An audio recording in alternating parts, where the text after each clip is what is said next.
ማህሌት እንግዲህ ግራ ተጋብታ የምትሆነው ጠፍቷታል። መሄጃም ጠፍቷታል። ማን ጋር ትሄድ? ዝናም አንድ ሁለተኛ ከአንቺ ጋር መስራት አቁሜያለሁ አጠገቤም እንዳደርሽ ብሏታል ማለት ነው።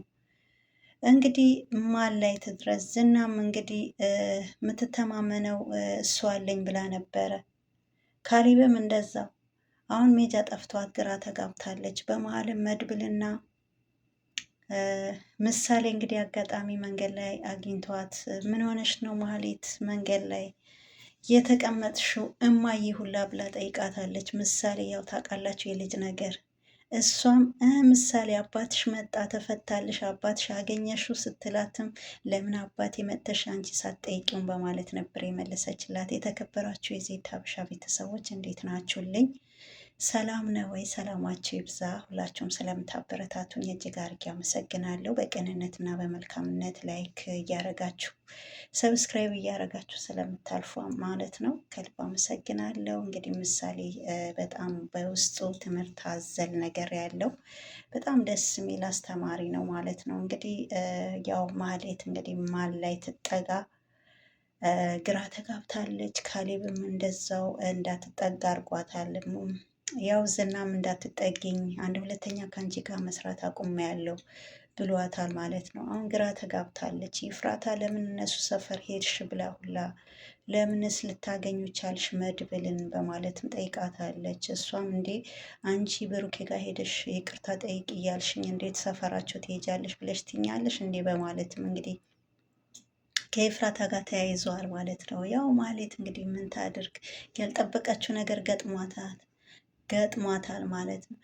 አይ ቢሆንም እንዴት ወደ ሰፈር ደፍረሽ ሄድሽ ብዬ ነው። እንዴት ትሄጃለሽ ወደ ሰፈር?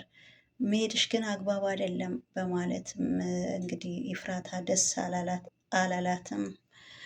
እንግዲህ ትንሽ ተስፋ እንዳደርግ ግን መድብል አድርጎኛል። የምሳ ብር ብሎ ሲሰጠኝ በጣም ተስፋ አደረግኩኝ። በዚህ አይነት መድብል እንደዚህ ከራራልኝማ ብሩክ ይቅርታ ብጠይቀው እንግዲህ ቅርታዬ እንደሚቀበል ያህል ይሄ ተሰማኝ። እንግዲህ ተስፋ አልቆርጥም። ሄጄም እስቲ ብሩክም ይቅርታ አድርግልኝ ብዬ ጠይቀዋለሁ በማለት እንግዲህ መድብል እንግዲህ ብር ስለሰጣት ተስፋ አድርጋለች ማለት ነው። እንግዲህ ያው ታውቃላችሁ ማለት ነው የብር ነገር እንደምታውቁ ማህሌት ካለ ብር አትንቀሳቀስም። በእርግጥ ማንም ቢሆን ካለ ብር ምንም አይደለም፣ ግን የእሷ የተለየ ነው። ያው ጥቅመኛ ናት። እንግዲህ አንዱ ሲሸሻት ወደ አንዱ ነው የምትጠጋ። እንግዲህ ብሩኬ ላይ እንግዲህ አሁን እንግዲህ ብሩኬን ይቅርታ ለመጠየቅ ወደ ብሩኬ ለመጠጋት እንግዲህ አዝማሚያ እንግዲህ እያሳየች ነው፣ ወደ እሱ ለመጠጋት ማለት ነው። እንግዲህ ብሩኬ ቤት በሰራተኛ ተንደላቃ ነበረ የምትኖር። ብሩኬ ቤት እንግዲህ ቅድስትን አሊሽ ምሳሌን አሊሽ በማለትም እንግዲህ በጣም እንግዲህ ከነሱ ጋር እንግዲህ ብዙ ነገር አድርጋቸዋለች። ምሳሌ ሁላ ለመግደል እንግዲህ መርዝ ሁላ በመስጠት ቅድስትም ደግሞ እንደዛ ከብሩኬ ጋር ለምንድን ነው ከሱ ጋር እንደዚህ ትሆኛለሽ? ያው ብሩክን ታገባዋለች፣ ብሩኬን ትወስድብኛለች በማለት እንግዲህ ጠምዳ ነበረ የያዘቻት። አንቺ ለምንድን ነው ለሰራተኛ እንደ ሰራተኛ ማትሆኚ? ምንም ቢሆን እኮ እኔ አሰሪሽ ነኝ፣ ስራሽን ለምን አርፈሽ አሰሪም በማለት እንግዲህ ቅድስት ምንም እንግዲህ ከስራዋ ውጭ ምን የምታውቅ ነገር የለም። ማለት ግን ይሄ አይደለም በቃ ከቅድስት ጋር ነው፣ በቃ ቅድስት አልያት ነው፣ ምሳሌ አልያት ነው ስትል እንግዲህ በገዛ እጇ እንደዛ ተደላቃ ነበረ በምትኖርበት ቤት በገዛ እጇ በገዛ ጥጋቧ እንግዲህ ከዛ ወጥታ እንግዲህ ያዋጣኛል ይሆነኛል ብላ ሞገሴም እንግዲህ ከዛ ሁላ ንብረቱ ከዛ ሁሉ እንግዲህ ንብረቱ እንደዚህ እንዲታገድ እሷ ምን ያላደረገች ነገር አለ በአጠቃላይ ማለት ነው። እንግዲህ ከእሱ ደግሞ ወደ ዝና እንግዲህ ሁሉም ነገር ለዝና ነበር አሳልፋ የሰጠችው ማለት ነው። መጨረሻ ላይ ግን ያው ዞሮ ዞሮ እሷ ጎዳና ላይ ወደቀች ማለት ነው። አሁንም ያው እድሜ ላይ ፍራታ ናት እንግዲህ ጎዳና ላይ ወጥታ እንዳትቀርና ጎዳና እንዳትቀመጥ ብላ እንግዲህ ሁሉም ነገር የቻለቻት ያው ብልም እንግዲህ ተስፋ እንዳደርግ አድርጎኛል ትላለች ማህሌት። ኤፍራታ ምንድን ነው ተስፋ ያደረግሽው? በማለትም እንግዲህ እንዴት ከሱ የምሳ ብር ትቀበያለሽ? ትላለች ኤፍራታ። እንዴት ከሱ ደፍረሽ ሰፈር ድረስ በመሄድ የምሳ ብር እንዴት ትቀበየዋለሽ? በማለትም እንግዲህ ኤፍራታ በጣም ተቆጥታታለች። እንዴ ምን ችግር አለው? አንቺ የቤቱ ድረስ እንኳን ሂጂ እያልሽኝ አልነበረም እንዴ? አሁን ብር ስለተቀበልኩ እንደዛ ምትኝ በማለት ልጥቀኝ ከሆነ ደግሞ መድብል የብሩኬ ጓደኛ መሆኑን እንዳትረሺ በማለትም እንግዲህ ማህሌት እንግዲህ ስለዚህ አይፈልግሽም።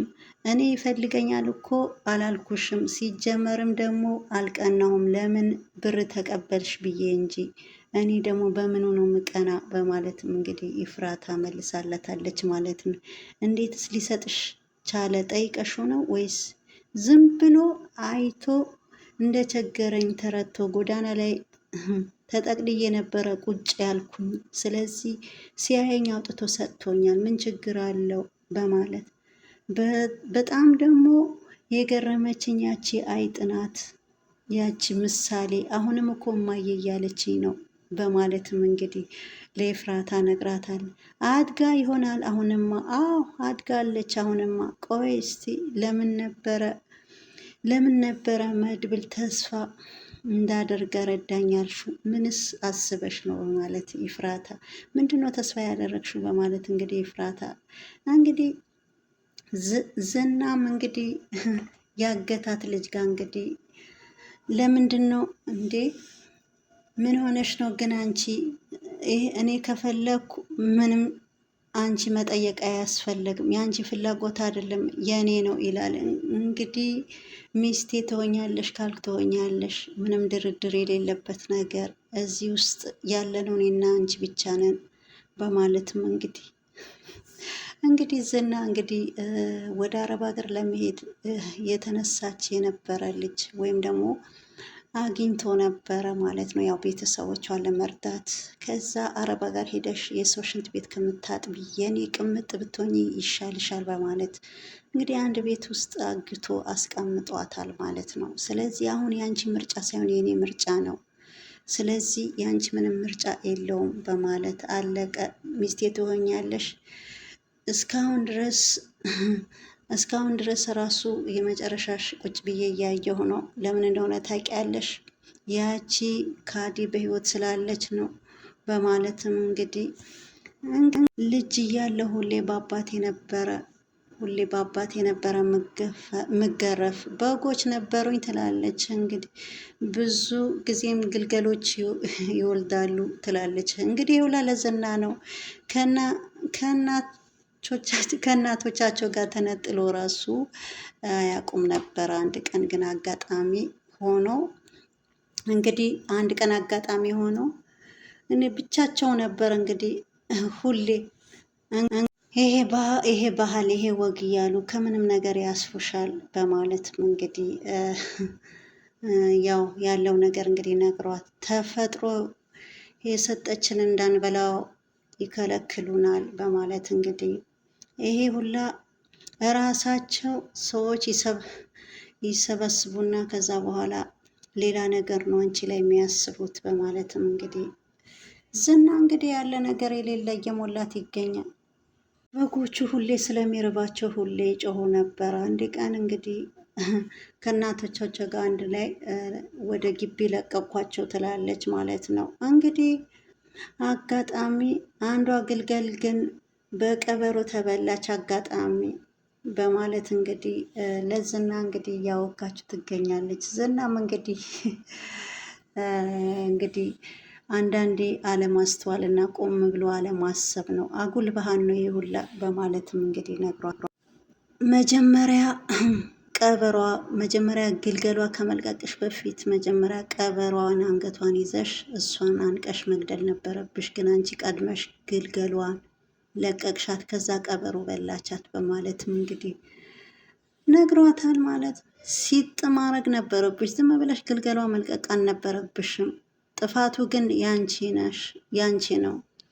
ካዳ አባቴ ለ3 ቀን ከቤት አባረረኝ ስትለውም ደግ አረገልሽ። አንቺ ከባድ ጥፋት አጥፍተሻል፣ እንደውም 40 ጊዜ መግረፍ ነበረበት በማለትም እንግዲህ ዝና እንግዲህ አንቺ በጣም ከባድ ጥፋት አጥፍተሻል፣ መጀመሪያ ተኩላውን ሳታስሪ ወይም ደግሞ ተኩላውን አንቀሽ ሳትገይ ሲጥ ሳታረጊ እንዴት ግልገሏ ትለቂያለሽ? ስለዚህ እንደውም አንቺ 40 ብትር ነበረ መገረፍ የነበረብሽ፣ አንቺ ነሽ ጥፋተኛ በማለትም እንግዲህ ነግሯታል ማለት ነው። ስለዚህ አባቴ ለ100 ብር ብሎ ከቤት አባረረኝ፣ አንድም ለ100 ብር ሲል አባቴ ከቤት አባረረኝ፣ ከዛ እኔ በጣም ችግርና መከራ አሳልፌያለሁ በማለት በጎቹን ሸጦ ተበድሮ 5000 ብር ከፍሎ ነው በማለትም እንግዲህ አባትሽ ሞኝ ነው፣ በጣም ሞኝ ነው፣ መክፈል ግን አልነበረበት እንዴ እሱ እንኳን ማሰብ ራሱ አልነበረበትም። አባትሽ ብቻሽን ነው የተወጋሹ፣ ብቻሽን ነው የምትኖሪ፣ እንደዛ ማድረግ አልነበረበትም። አባትሽ ሞኝ ነው እንዴ እንዴት ብር አንስቶ ይሰጣል? በማለት እንግዲህ አባቷ ከዚህም ከዚያም ብሎ ተበዳድሮ ነው እንግዲህ እሷን ወደ ሌላ ሀገር ለመላክ ነበረ ማለት ነው። እንግዲህ ስለ ሰው ቀድጄ ልልበሰው በማለት ስለ ሰው አትጨነቂ፣ ሰው የሌለ ያለ አስተያየት ነው የሚሰጥሽ። አንቺ መኖር ያለብሽ ለራስሽና ለራስሽ ብቻ ነው። አንቺ ለሰው ስቲ ራስሽ ነሽ ከጥቅም ውጭ የምትሆኝ። ሰው ሁሉም የራሱ ኑሮ ይኖራል በማለት እንግዲህ ዝና ነግሯታል። ሰው ምንም አያደርግልሽም እናትዬ፣ ምንም ሰው አይጠቅምም። አንደኛ የሚያስፈልግሽ ገንዘብ ነው፣ ሁለተኛ ራሱ ገንዘብ ነው፣ ሶስተኛ ገንዘብ ነው። ሌላ ነገር የሚያስፈልግሽ ነገር የለም። ስለዚህ ከገንዘብ ውጪ አይምሮሽን በሌላ ነገር ማሰብና ማሰላሰል የለብሽም። ብር አስፈላጊ ነው፣ ካለ ብር የሚሆን ነገር የለውም። ስለዚህ ገንዘብና ገንዘብ ብቻ ነው በአሁን ዘመን የሚጠቅምም በማለት አሁን እንደዚህ ምናምን የሚባል ነገር ባይዘወይ ውሸት ነው። አንዳንዴ ገንዘብ ስሪ፣ ገንዘብ አምጪ በማለት ነው። ከዛ እያንዳንዱ ሰው እንደ ከኋላሽ ነው የሚከተልሽ እያንዳንድ ሰው በማለት አትሳሳት፣ ጊዜ ነው፣ ገንዘብ ጊዜ ነው፣ ሁሉም ነገር አትሳሳት ዝና ትላለች። እንግዲህ ዝና እንግዲህ አግቶ ያስቀመጣት አንድ ክፍል ውስጥ እንግዲህ ወደ አረብ ሀገር ለመሰደድ እሱ እንግዲህ እኔ ነኝ ማገባሽ ወደ አረብ ሀገር እንግዲህ ዝም ብለሽ ሽንት ቤት ለማጠብ እዛ ዝም ብለሽ እንትን ከምትይ የኔ ቅምጥ ሆነሽ እዚህ እንደ ልብሽ ብትኖር ይሻላል። ምን ያደርግልሻል? እዚህ እንደ ልብሽ ብትኖር አይሻልሽም ወይ? በማለትም አረብ ሀገር የሚሰደዱ እህቶች ሁሉ አረብ ሀገር የሚሄዱት እኮ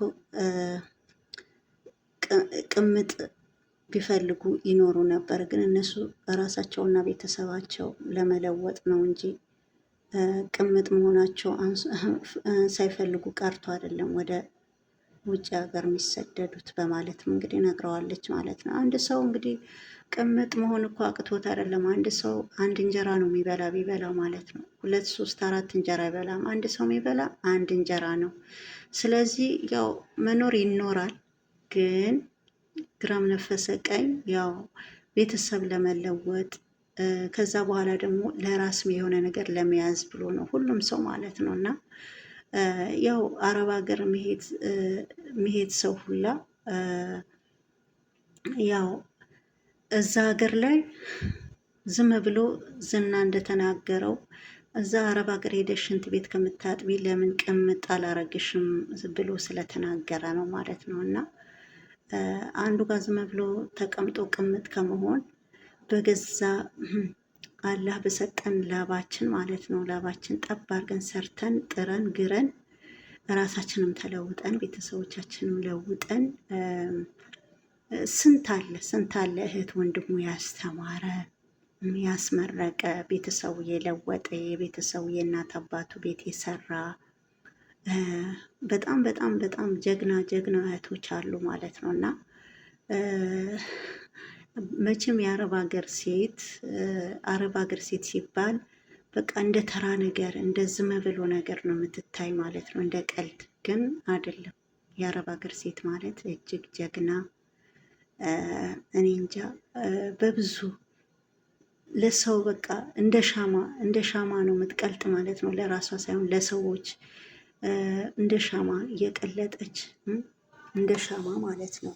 ራሷን ለራሴ አትልም፣ ለቤተሰቤ ሰው ከታመመ ሰው የሆነ ነገር ከሆነ በቃ አለ አይደለም ምትኖር ለእሷ ሳትሆን ለቤተሰብ ነው ምትኖር እና የአረብ ሀገር ሴት ማለት እኔ እንጃ እኔ ቃላት የለኝም ማለት ነው። እና ብዙ ሰዎች የአረብ ሀገር ሴት ልክ እንደ ተራ እንደ ቀላል ነገር ነው አርጎ የሚያየዋት ማለት ነው። እና አሁን እቺ እህታችን እንግዲህ ዝና እንግዲህ አምቆ አንድ ክፍል ውስጥ ያስቀመጣት ያው ዝም ብሎ እንደ ተራ ሰው በቃ አረብ ሀገር ከምትሄጂ ለምን የኔ ቅምጥ አትሆኝም በማለትም እንግዲህ አሁን በአረብ ሀገር ሴት መሳለቅ ይባላል። ይሄ ራሱ ዝና ማለት ነው። አረብ ሀገር ሴት በጣም በጣም በጣም ጀግና ወደር የሌላት እኔ እንጃ በቃላት ራሱ እኔ እንጃ መግለጥ ራሱ አይቻልም ማለት ነው። እና በጣም ጀግና ሴት እንዳለች እና ለቤተሰቦቿ ሟች፣ አስተዋይ፣ ብልህ የወጣችበት ዓላማ የምታውቅ በጣም ቤተሰቦቿ የምትረዳ እንኳን ለቤተሰቦቿ ለአገሯ ለሁሉም በቃ ራሷ እየቀለጠች ልክ እንደ ሻማ እየቀለጠች ማለት ነው።